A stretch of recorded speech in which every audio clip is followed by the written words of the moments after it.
Yo, what's up? It is Kevin from Flatline Van Co. I'm going to show you guys our new Sprinter nudge bar, front light bar.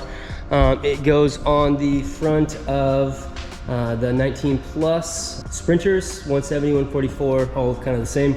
It is really simple, probably one of the quickest to install products we got. See there, all aluminum, 60-61 1.5 tubing. That top bar has got a roll and a couple of mandrel bends in it, so it's got a compound radius up top. Makes it hug that front nose of the van really well. 1/4-20 rib nut set in there to hold your license plate. Those line up perfectly. If you don't have a license plate, just throw a bolt in there to cover those up. Yeah, it comes with all the hardware needed. Should be about 10-15 minutes to get it installed. Running through really fast. The stock van has a couple of plastic caps right in here. I already took them out. You just take a flathead screwdriver and pop those out. And then there is a factory bolt. It's a Torx head, I think it's a T40 or T45. And then just take those out and this will replace that. This doesn't interfere with any of the parking sensors or the adaptive speed sensor that's tucked behind there. This will go on and all of your sensors will work perfect. So I'll run you through really fast, putting it on. So it'll come with a couple of M8 stainless steel bolts with a washer on the bolt, goes on top. Hand thread those guys down in. 13 mil socket, that you need.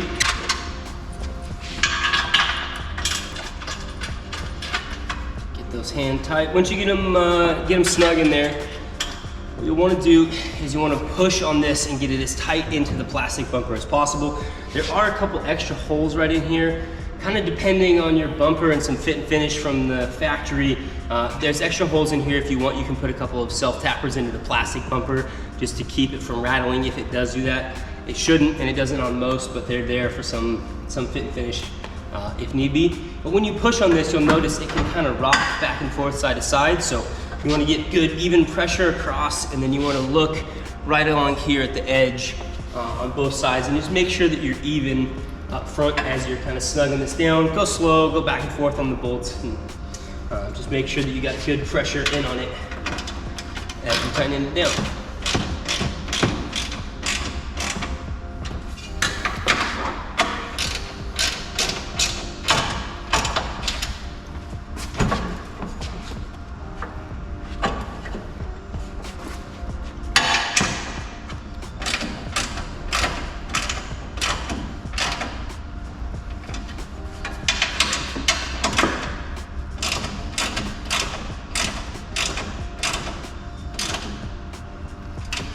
Right on, that's it.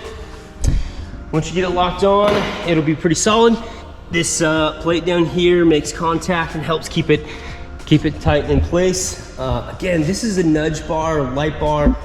This is not meant as a full bumper, so careful, don't step up on this top bar.